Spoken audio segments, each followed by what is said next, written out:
지난 주일에 일곱 대접의 심판이 소개가 되었고 사실상 최후 심판은 그것으로 끝이 나게 되었습니다. Last Sunday, there was an introduction of the punishment of the seven bowls, and then that was the last calamity before the end. 그래서 이제 남은 것은 끝까지 믿음을 지킨 성도들의 영광스러운 승리일 뿐인데 계시록 17장에서 20장까지는 마치 부록처럼 멸망받을 자에 대한 내용이 덧붙여져 있습니다. 오늘은 그 중에 처음 장인 17장을 같이 보도록 하겠습니다. So what's left is those people, the saints who kept their faith. They're entering into the glorious victory. But then Revelations chapters 17 through 20, it's like extra, like the story's ended, but then there's a detail explanation of those people who will be punished. From 17 to 20, it just continues on. And today's text is the first chapter, which is 17. Let's take a look together. 대접 7개를 가진 그 7 천사 가운데 하나가 와서 나에게 이르노라. 큰 바다 물 위에 앉은 큰 창녀가 받을 심판을 보여주겠다. One of the 7 angels who had the 7 bowls came and said to me, Come, I will show you the punishment of the great prostitute who sits by many waters. 큰 바다 물 위에 있는 그 물 위에 앉아 있는 큰 창녀가 받을 심판. 이것이 오늘 본문의 중심 내용입니다. The central story of this chapter is this: the punishment of the great prostitute who sits by many waters. 자, 여기서 창녀 또는 음녀로 묘사되는 이 여인은 계시록 12장에 나오는 그 여인과는 분명 다릅니다. And this woman, the prostitute, comes in this verse is different from where we already saw in Revelation chapter 12. 12장 1절 말씀 한번 다시 봅니다. 하늘에 큰 표징이 나타났는데 한 여자가 해를 둘러 걸치고 달을 그 발밑에 밟고 12별이 박힌 면류관을 머리에 쓰고 있었습니다. Great sign appeared in heaven, a woman clothed with the sun, with the moon under her feet, and a crown of 12 stars on her head. 자, 그러니 여기 계시록 12장에 나오는 여인은 거룩한 여인, 정숙한 여인입니다. 용의 핍박을 피해서 결국 남자 아이를 낳습니다. 자, 그래서 이 여인이 상징하는 바는 거룩한 교회다. 제가 이런 말씀을 드렸죠. I don't know if you remember, this woman appears in chapter 12. Is a noble woman, is a holy woman who escaped from the dragon's attack, and finally she gave birth to a son. And this woman symbolized Holy Church. I said earlier, many weeks ago. 자, 그런데 오늘 본문에 나오는 이 여인은 정숙한 여인이 아닙니다. 그리고 이 여인은 용의 핍박을 받는 여인이 아니라 하나님의 심판을 받는 여인으로 그렇게 묘사가 되어 있습니다. And this woman appears in chapter 17 is not a noble woman. Actually, she's not escaping from dragon's attack. Rather, she will be receiving the punishment from God. Why? 자, 왜 이 여인이 심판을 받습니까? 세상의 왕들이 그 여자와 더불어 음행을 하였고 땅에 사는 사람들이 그 여자의 음행에 포도주에 취하였다 하고 말하였습니다. With her, the kings of the earth committed adultery, and the inhabitants of the earth were intoxicated with the wine of her adulteries. 자, 이 여인이 행한 음행 때문에 심판을 받는다. 이렇게 성경은 말씀합니다. The Bible says this woman receives punishment from God because of this adulterous act that she had with many kings. 세상의 왕들을 유혹해서 왕들이 음행을 저지르게 했다라는 것입니다. 자, 여기 세상의 왕이라 하면 당연히 세상 사람들에게 영향력을 행사하는 통치자들을 말하는 것임을 우리가 알 수 있죠. And this woman seduced these many kings, and then many kings they fell into her temptation. And these kings, of course, these are the people who had power over in this earth. 자, 그러니까 이 여인이 세상 통치자들을 유혹해서 음행에 빠뜨리게 했고 그것 때문에 하나님의 심판을 피할 수 없게 되었다. 성경 그걸 말하는 것이죠. So this woman had no way to avoid God's punishment because she made many kings to fall. 자, 그러면 이 세상 권력자들은 어떻게 이 여인의 유혹에 넘어가게 되었을까? Then why these kings of the earth they fell into this woman's seduction? 이 여자는 자주색과 빨간색 옷을 입고 금과 보석과 진주로 꾸미고 손에는 금잔을 들고 있었는데 그 속에는 가증한 것들과 자기 음행의 더러운 것들이 가득하였습니다. The woman was dressed in purple and scarlet and was glittering with gold, precious stones and pearls. She held a golden cup in her hand filled with abominable things and the filth of her adulterers. 자주색 옷, 빨간색 옷이 상징하는 것은 부입니다. 귀함이에요.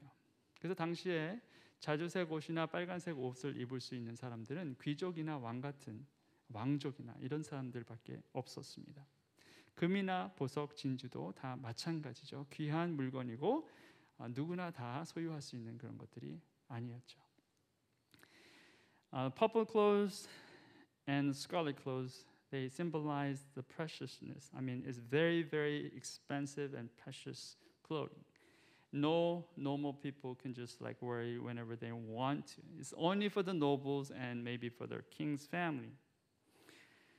Gold, precious stones, pearls, same thing. It's not something that anybody can have. 자, 이 여인은 이렇게 귀하고 값비싼 것으로 자기 몸을 치장했고 또 세상 권세자들은 이런 여인의 모습에 넘어가게 되었다라는 것을 우리가 알 수 있죠. Then we know that how these women she dressed with these precious things, and these many kings of the earth they fell to this woman's temptation. 그리고 결국 이 여인이 가증한 일을 더러운 일을 행할 때도 아무것도 할 수 없었다라는 거죠. And these kings, they could not stop this woman's like wrong behaviors. This filthy, abominable things that she did. There's no one who could stop her. 오히려 이 여인과 더불어 음행에 빠지게 되었다. 이렇게 말씀하고 있죠. Instead, they fell to the temptation with this woman. 자, 여기서 중요한 게 한 가지 있습니다. There's one thing that's very important for us. 자, 지금 이때가 어느 때냐면 교회가 핍박 가운데 있는 때였어요. So you know that this time is time of persecution, especially for Christians. 자, 신앙을 도전하는 믿음에 반하는 공격 가운데 가장 두려운 것은 사실은 핍박이 아닙니다. 핍박은 오히려 믿음을 강화시키는 일을 하기도 합니다. 핍박보다 더 강력한 힘을 갖고 있는 게 바로 유혹이다라는 거예요. 성경은 지금 그걸 말하고 있죠. You know, when there's time of persecution itself is not the strongest opponent when it comes to faith. Sometimes hardship and persecution promote and strengthen your faith in Christ. But what's more powerful than hardship, persecution is this temptation.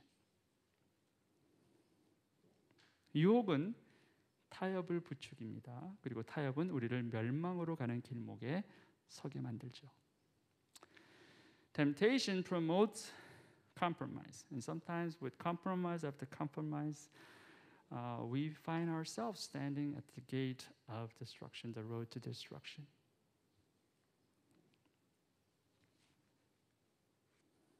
자, 교회에 많은 박해가 있었지만 그 박해들이 교회를 무너뜨리지 못합니다. There are so many persecutions in the first century, but those persecutions and hardships never stopped Christians, never demolish their faith. 오히려 교회를 더욱 힘들게 한 것은 핍박이 아니라 유혹이었다는 거죠. 속임수였다는 겁니다. 교회 안에 속임수가 들어옵니다. 거짓 선생들이 들어오기 시작했습니다. 그리고 타협하기 시작했어요. 교회가 흔들거립니다. 시험에 빠지게 되었죠. 오히려 박해가 있었을 때는 교회가 단단했었는데 유혹이 들어오고 속임수가 들어오고 거짓이 들어오니까 교회가 어려움에 빠집니다. It's not persecution that made church go through so much like ups and downs and hardships. It's rather deception or temptation. Even false teachings quietly came in and confused the body. 유혹은 슬며시 교회 안에 들어오고 교회는 금세 약해졌습니다. Temptation came in very quietly and his church became very, very weak. 자, 1절에 음녀가 큰 바다 물 위에 앉았다라고 얘기하고 있죠. 자, 물이 상징하는 바가 무엇이다? 지난번에도 말씀드렸지만 물이 상징하는 바가 이겁니다. In the first verse it says these a prostitute, she was sitting on this great body of water and water symbolized this. The waters you saw where the prostitute sits are peoples, multitudes, nations and languages. 이 세상에 있는 모든 문화와 또 문명과 사람들이 이룬 그 모든 것들 그 위에 앉아서 세상에 영향을 미친다는 거죠. This woman sits on it. All this civilization, all these cultures and languages and accomplishment that people had. She sits on them and giving influence. 교회도 예외는 아니었죠. And church was not the exception. 자, 그러면 이 여인의 정체는 누구인가? 요한이 그 여인의 정체를 밝힙니다. And who is this woman? Who is this prostitute? John says, this woman is this. 땅의 음녀들과 가난한 것들의 어미, 큰 바빌론이라는 비밀의 이름이 그의 이마에 적혀 있다. 이렇게 말하고 있죠. The name written on her forehead was a mystery. Babylon, the great, the mother of prostitutes and of the abominations of the earth. 자, 바벨론은 예전부터 하나님을 대적하는 세력으로 그렇게 묘사되어 왔죠. 이 바벨론이 자신의 몸을 팔아 혐오를 낳는 창녀로 인격화되었다. 요한이 증거하고 있는 바가 바로 이것입니다. Babylon was always considered as a power against God, and this Babylon has become a personalized as a prostitute who gives abomination before God. 자, 이 바벨론은 오늘날에도 있습니다. 지금도 바벨론은 성도들과 하나님 사이를 이간질하고 계속해서 하나님의 백성들을 쾌락으로, 유혹으로 인도합니다. 그리고는 결국 절망과 죽음에 이르게 하죠. And this Babylon is still exists, still here today. This Babylon keeps making God and the relations between God and his people be distorted, and having these people be away from God. And this Babylon leads God's people to temptation and ultimately despair and death. That's Babylon's strategy. 그게 바벨론의 계략이에요. 그리고 나는 그 여자가 성도들의 피와 예수의 증언들의 피에 취하여 있는 것을 보았습니다. 내가 그 여자를 보고 크게 놀라니 그때 천사가 나에게 말하였습니다. 왜 놀라느냐?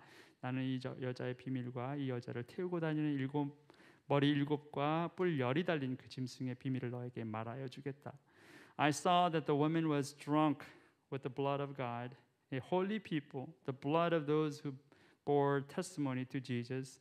When I saw her, I was greatly astonished. Then the angel said to me, Why are you astonished? I will explain to you the mystery of the woman and of the beast she rides, which has 7 heads and 7 horns. 자, 이 악한 여인이 성도들의 피와 예수의 증인들의 피에 취해 있다. 이렇게 말하고 있어요. This woman was drunk with this blood of God's saints and blood of this testimony, people with the testimony. 자, 보세요. 핍박은 지금 당장 피를 보게 하는데 유혹은 나중에 피를 보게 합니다. 그래서 더 위험해요. In the persecution, you see the blood right away. But through temptation, you see the blood later. And because of that, it's more dangerous. 잘 몰라요. 근데 어느 순간 확 들어와 있어요. 그래서 요한이 놀랍니다. 아니 이게 무슨 일인가? That's why John was astonished. In the beginning, you don't know. 괜찮을 것 같다. 여러분 병도 마찬가지입니다. 눈에 쉽게 띄는 병은 치료도 수월합니다. 그러나 가려 있고 숨겨져 있고 그런 병은 찾기도 어렵고 고치기도 어려워요. Just like disease. I mean, if you have some problem like in your skin or outside, then it's easy to detect, and maybe cure is easier. But if your disease is hidden deep inside and you can't really find it easily, then it's difficult to discover and it's also difficult to cure. 자, 여인의 유혹에 빠진 왕들과 그 지도자들 서서히 죽어가게 됩니다. 심각한 것을 알았을 때는 이미 늦었다는 거예요. And these kings, they're slowly dying. And when they found out, oh, it's serious, then it's too late. 오늘날의 교회, 또 우리 각자의 신앙생활을 돌아봐야 돼요. We have to look at today's church and we have to examine our faith right now. 심각해졌네? 늦었다는 거예요. When you say, well, it's getting serious, then maybe it's already too late.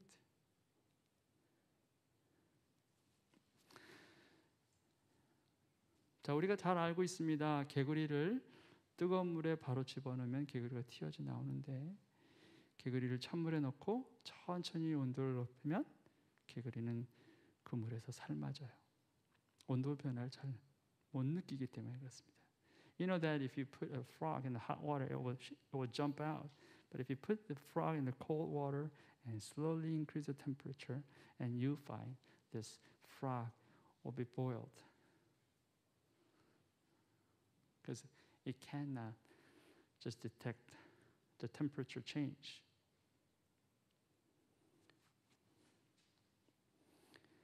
우리는 개구리가 아니에요.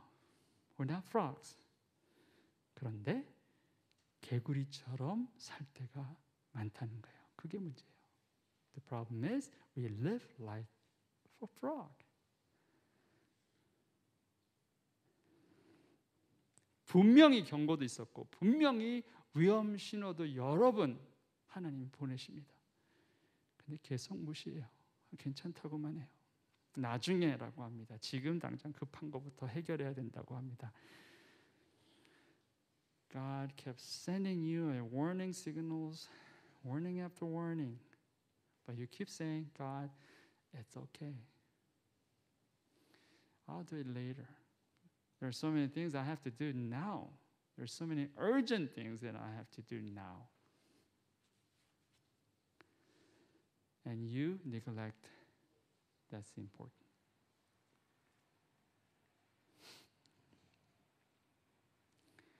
우리 인생이 목적을 잃고 분주하되 아무것도 이루지 못하는 것은 급한 것 때문에 중요한 것을 미뤄서입니다.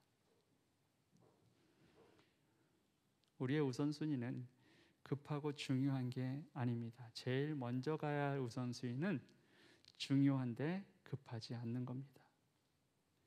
그게 어떤 거냐면 아이들과 같이 시간 보내기, 믿음 생활, 나의 개인 묵상 시간 지키기, 이런 것들이에요. 지금 당장 어떤 일이 안 일어나는 것처럼 보입니다. 한참 시간이 지나가면 돌이킬 수 없는 지경에 이르게 된다는 거예요. We experience so much failures, frustration, because we concentrate on things that we take care of. The first priority is urgent and important. Though that's not the first priority we have to set. The first priority that we have to set is important, but that's not urgent. For example, spending time with your children. For example, having a personal devotional with God. You're not going to destroy overnight. It's okay if you miss 1, 2 days, 3 days with your children and your husband and wife, important people. They're not going to die right away. But if you keep pushing and pushing away, if you keep pushing away your personal devotion with God, and you will hit at some point, then you will find out, oh, that's too late. I've gone too far. Can't take it back. 여인을 태운 짐승이 있다고 했습니다. 그 짐승은 머리 7에 뿔이 10개 달렸다 했죠. And there is a beast, and she was riding on it, and this beast has 7 heads and 10 horns. 머리 7. 머리 7이 뭡니까? What are these 7 heads? 여기에 지혜를 가진 마음이 필요하다. 머리 7은 그 여자가 타고 앉은 7 산이요. 또한 7 왕이다. This calls for mind with wisdom. The 7 heads are 7 hills on which the woman sits. 7 왕이라고 했죠. 7 hills. 우리말 번역에는 왕인데 산으로밖에 나와 있지 않습니다. 영어 번역에는. 자, 그 가운데서 5은 이미 망하고 하나는 있고 또 다른 하나는 아직 나타나지 않았다. 그것이 나타날지라도 잠깐밖에 머물지 못할 것이다. There are also 7 kings. 5 have fallen. 1 is. The other has not yet come. But when he does come, he must remain for only a little while. 자, 여기에 대한 해석이 크게 2가지입니다. There are 2 huge interpretation toward this verses. 자, 하나는 7 왕을 로마 황제들의 계보로 보는 것이 첫 번째 관점이고, 또 하나의 관점은 역사 속에 등장하는 7 제국으로 보는 것입니다. So, 2 perspectives. The first one is the 7 kings, is the 7 emperors, Roman emperors, chronologically. And then another view is 7 empire, 7 kingdoms. 자, 그런데 로마 황제들의 계보를 연역 그대로 따라서 가다 보면 황제 수가 너무 많습니다. 그래서 잘 맞지 않아요. 딱 떨어지지 않는다는 거죠. 그래서 계보보다는 역대 왕국, 제국으로 보는 견해가 더 많이 받아들여지고 있죠. But when you go through these emperors, there are so many emperors, it doesn't fit perfectly. So many scholars They see it more of like a seven empires, seven nations, kingdoms. 그래서 학자 중에 한 사람 핸드릭스 같은 사람은 이 다섯 왕국, 이미 무너진 다섯 왕국을 고대 바벨론, 그리고 아시리아, 신 바벨론, 페르시아, 그리고 그리스 이렇게 봅니다. And a theologian like Hendrickson, he sees these five fallen kingdoms. The first one is ancient Babylon, second one is Assyria, third one is New Babylon, and then fourth one is Persia, and last Greece. 헨리 알포드라고 하는 학자는 이 고대 바벨론을 이집트와 바꿉니다. 그래서 이집트, 아시리아, 바벨론, 페르시아 그리고 그리스 이렇게 다섯 왕국을 말합니다. And this scholar Alford, he exchanges with the ancient Babylon to Egypt. So Egypt, Assyria, Babylon, Persia, and Greece. 자, 근데 이 두 학자들이 다 동의하는 것은 여섯 번째 제국은 당시의 로마다 이렇게 보고 있죠. And these scholars they agree that the sixth kingdom is Roman Empire right now. 자, 그리고 이제 마지막인데 마지막은 잠깐 머물다 끝날 것이다. 그런데 여기에 해석이 몇 가지가 있어요. 적어도 세 가지가 있습니다. And this last kingdom will be just there for only a short period of time. There are several interpretations, at least three. 첫 번째는 뭐냐면 로마 이후 지금까지 모든 왕국 국가들을 마지막 일곱 번째로 본다. 이런 해석이에요. 근데 이거는 잠깐 머무는 왕국이라 보기에는 그 기간이 너무 길기 때문에 설득력이 좀 떨어진다. 이렇게 말하죠. And one interpretation is the seventh kingdom is after Rome until now. The whole, all the empires and kingdoms is just the seventh one. But it's not that short because it says he must remain for only a little time. So you can't really tell that that's short. So it's not so persuasive. The second interpretation, 두 번째 해석은 뭐냐면 지금 아직은 나타나지 않았지만 마지막 때 그 위력을 나타내는 나라가 제국이 반드시 세워질 거다. 이렇게 보는 거죠. 아직 일어나지 않았고 가능성은 충분히 있죠. The second one is that well, it's not yet, but it's gonna rise at the end. Which empire we don't know, which kingdom we don't know, but there's some great power will come at the end. That's possible. 그리고 마지막은 적그리스도다. 짧은 기간 동안에 자신의 권력을 행사하는 적그리스도다. 또 이러한 해석이 있어요. The last interpretation is Antichrist. The power that will be exercised at the last time. Very short, but it's an Antichrist for sure. 자, 해석은 여러 가지인데 물론 우리는 정확히 알 수는 없겠죠. 근데 확실한 거 하나는 뭐냐면 결국 어떠한 세력이건 끝이 올 것이다. 멸망할 것이다. 그 사실에는 변화가 없다는 거죠. And whatever that seventh kingdom is, we don't know what it's going to be like. But one thing for sure is that is going to come. Every power, every kingdom will fall at the end. 자, 그 다음에 중요한 말씀입니다. And then next verse is very important. 그들이 어린 양에게 싸움을 걸 텐데 어린 양이 그들을 이길 것이다. 그것은 어린 양이 만주의 주요 만왕의 왕이기 때문이며 어린 양과 함께하는 사람들이 부르심을 받고 택하심을 받은 신실한 사람들이기 때문이다. They will wage war against the Lamb, but the Lamb will triumph over them because he is Lord of lords and King of kings. And with him will be his called, chosen, and faithful followers. 세상 모든 세력은 결국 다 멸망하는데 마지막 승자가 누구냐? 어린 양이다라는 거죠. 그리고 그 어린 양과 함께할 성도들이다. 이렇게 말하는 거죠.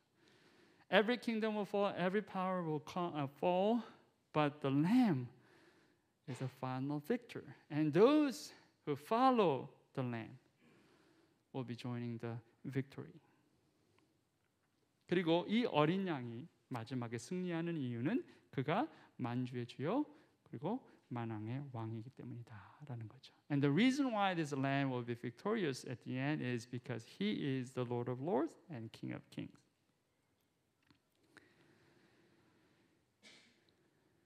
교회가 하나님의 백성이 마지막 때 아무리 극심한 고난, 핍박, 유혹이 있다 할지라도 전쟁의 최종 승리는 예수 그리스도다. 자, 요한이 증거하는 내용은 그거예요. His church, His people.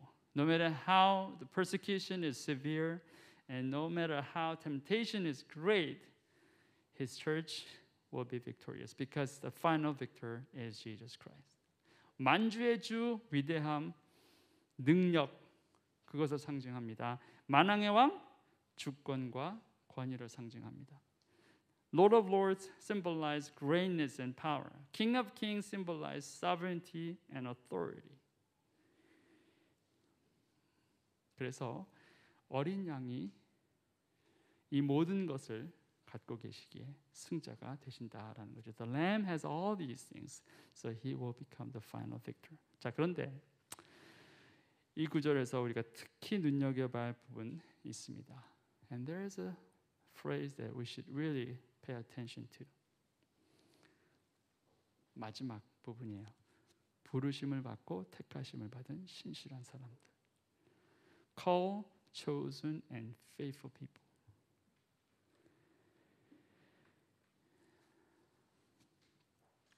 하나님의 교회가 마지막에 승리할 수 있는 것은 교회가 부르심을 받았고 택하심을 받았고 하나님께서 그 교회 성도들에게 믿음을 주어 그들이 끝까지 신실함을 붙잡고 있기 때문이다라는 거예요. 자, 그런데 부르시고 택하시고 믿음을 주신 분은 하나님이에요. 결국 하나님이 하신다라는 거죠. Church is victorious because church is called and chosen. And we're faithful because God has given His people faith. And it is all God's doing. There's nothing that we did, but God did.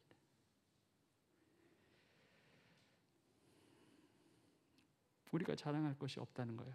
There's nothing that we should boast because everything is what He did. 그리고 내가 본 그 열뿔과 그 짐승은 그 창녀를 미워해서 비참하게 만들고 벌거벗은 꼴로 만들 것이다. 그들은 그 창녀의 살을 삼키고 그 여자를 불에 태울 것이다. 결국 심판이 임한다는 거죠. The beast and the 10 horns you saw will hate the prostitute. They will bring her to ruin and leave her naked. They will eat her flesh and burn her with fire. There will be a punishment, judgment. 수많은 사람들, 수많은 왕과 권력가들을 무너뜨린 이 여인 마지막 심판 자리에서 벗어날 수 없을 것이다 말하고 있죠. This woman who led so many people to astray, these kings, downfall, this woman will not be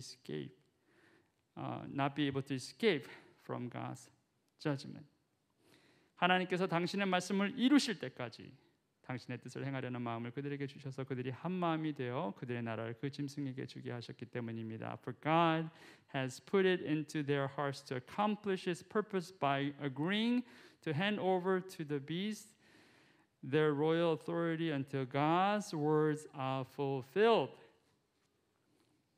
결국 하나님은 하나님의 말씀을 반드시 성취하실 것입니다. 그러나 그 전까지는 짐승이 온갖 계략과 공격을 일삼을 것이다라는 거죠. God's word will be fulfilled at the end, but until then, the beast will be still like powerful, attacking and making people fall. But then 최후 승리는 어린 양이라는 거예요. But final victory is in the Lamb. 최후 승리가 있다는 것은 우리에게 당연히 위로가 됩니다. 자, 그런데 그 승리가 있기 전까지 믿음의 싸움은 계속 된다라는 거죠. Final victory is on us. I mean, that is a huge encouragement and comfort for us. But until then, there is going to be continual fight.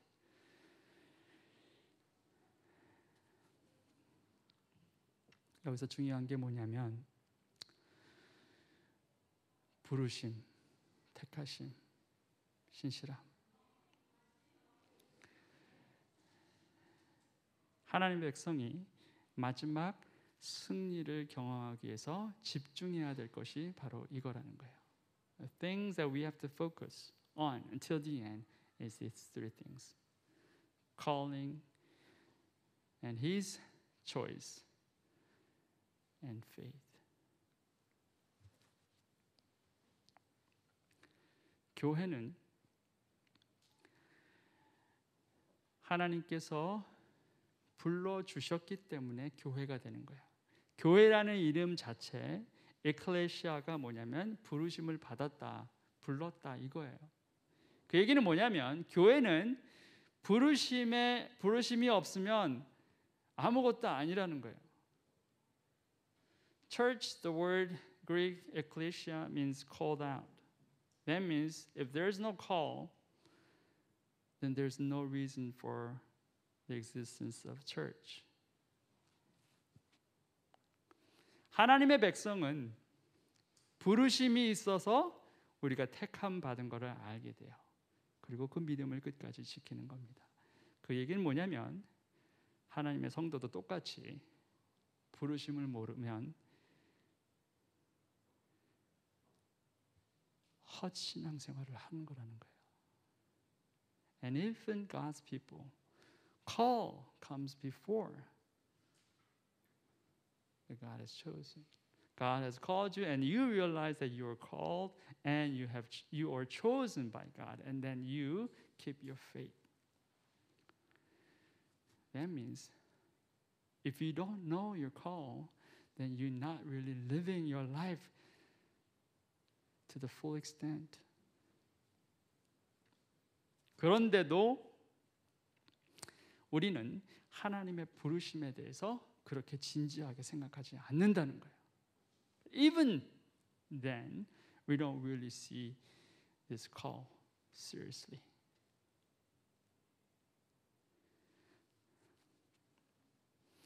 여러분, 우리 교회의 부르심이 뭔지 아시고요? 만약에 여러분이 밖에 나가서 어떤 분이 여러분에게 어느 교회 다니세요? 그러면 저 River of Nations 교회 다닙니다. 자, 그럼 그 교회는 부르심이 뭡니까? 라고 하면 여러분 어떻게 대답하시겠습니까? How would you answer if someone comes to you and asks like, what church do you go to? Oh, I go to church like called the River of Nations Church. Oh, really? Okay, then what's the call for your church? What's your church's mission? How you're going to respond to that? 한번 생각해 보신 적 있어요? Have you ever thought about that? 우리는 우리의 부르심을 알아야 하면 우리 부르심은 우리 교회 이름에 다 나와 있어요. River하고 Nations입니다. Our call is in our church name, River and Nations. 우리는 강입니다. 한 곳에 있지 않습니다. 계속 흐릅니다. 그러나 흘러서 다다르는 곳에 하나님의 도성을 기쁘게 하는 하나님의 나라를 세워가는 부르심이 있어요. We're like river. We flow. We don't stay in one place. We maybe just keep flowing, but wherever we reach, we will make the city of God glad and happy. We will build up His kingdom. We are trained, equipped, move on, and build up His kingdom. And build up His kingdom. 그리고 우리에게는 열방에 대한 부르심이 있어요. 비록 우리가 한국이라는 한 나라에 있지만 이곳에 허락하신 많은 열방들을 섬기고 곳곳에서 하나님의 이름이 높여지는 것을 우리의 소명으로 알고 있어요. And we know we have this call of nations, even though we're located in one place in Sejong. But God has brought so many nations through many people from different places.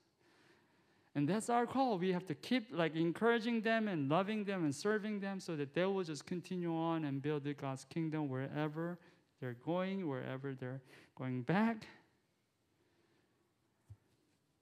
그 이야기는 우리 교회가 그 부르심을 잊어버리면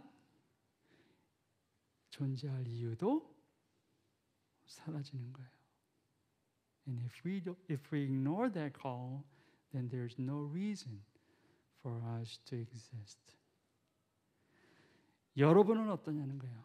How about you? 여러분은 어떤 부르심 가운데 있다고 생각하십니까? What kind of call do you have it? 대부분 교인들에게 물어보면 뭐라고 하는지 아십니까?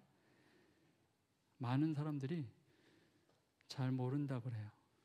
Many people they say, I don't know. Pastor, I don't know what my call is. 자, 하나님을 위해서 하나님께 영광이 되는 삶을 산다고 하는데 부르심도 몰라요. 그 얘기는 아직 첫 걸음도 제대로 못 걷고 있다는 얘기입니다. I mean, you want to live your life for His glory and you don't even know what kind of call that God has given you. You don't even have first step. But many people don't think that way. 그런데 많은 사람들이 그렇게 생각하지 않는다는 거예요. 부르심은 별로 모르겠고 그냥 열심히 그냥 산다고 생각해요. I don't know about call, but I just live my life, my best. What is your best when you don't even know His call for your life? Think about it. 여러분의 최선이 뭡니까? 하나님께서 여러분에게 주신 부르심도 모르는데 어떻게 최선을 살 수 있어요? 그런데도 심각하게 생각하지 않습니다. 오늘 말씀은 저는 이거 한 말씀만 같이 나눴으면 좋겠어요. 마지막까지.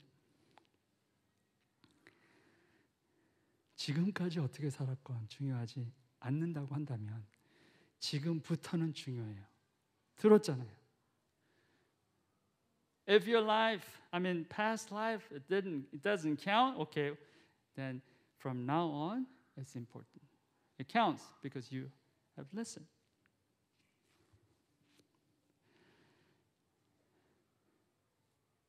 하나님 이제 20살이 됐고 30살이 됐고 이제 40, 50 다 됐는데도 잘 모르겠습니다. I don't know His call. I'm 30, like 40 now, reaching 50, over 50. I don't know, but 그래도 문제 의식이 없어요. You don't see it as a problem. 아니죠. 이제부터는 단 5년을 살든 10년을 살든 20년을 살든 부르심 알고 그 부르심에 충성되시 살아야죠. 그래야지 어린 양 만났을 때 부끄럽지 않을 거 아니에요. 그렇게 많이 경고를 하고 그렇게 많이 위험 신호를 주고 그렇게 많이 말씀을 하셨는데도 계속 안 듣다가 다 됐네. 그럼 뭐 하고 살았지? 그렇게 여러분 예수님 앞에 서겠냐는 거예요. Well, I don't know. Is that important? Yes, that's important. If you have 5 more years left, 10 or 20, find out your call. Find out about the purpose of your life and you live for that.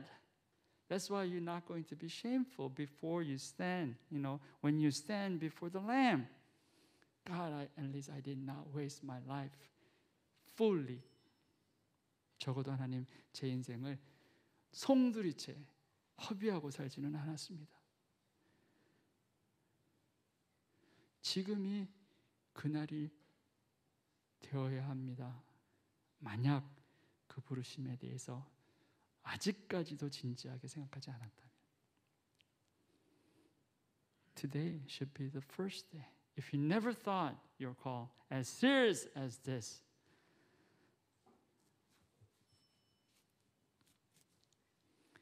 어린 양과 함께 있는 사람들이 부르심을 받고 택하심을 받은 신실한 사람들이기 때문입니다. Because He is the Lord of Lords and King of Kings, and with Him will be His called, chosen, and faithful followers.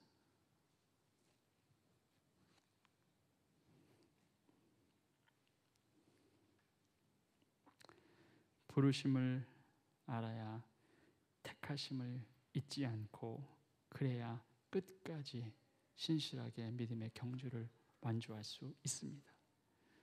첫 걸음도 아직 못 걸었으면 이제 회개하시고 주 앞에 다시 정렬해 보시기 바랍니다. Called and chosen. and you remain faithful till the end.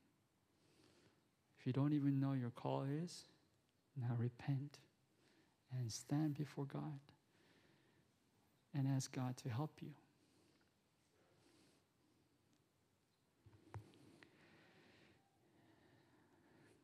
저와 여러분뿐만 아니라 우리 교회에 주신 부르심도 끝까지 기억하고 달려가길 바랍니다.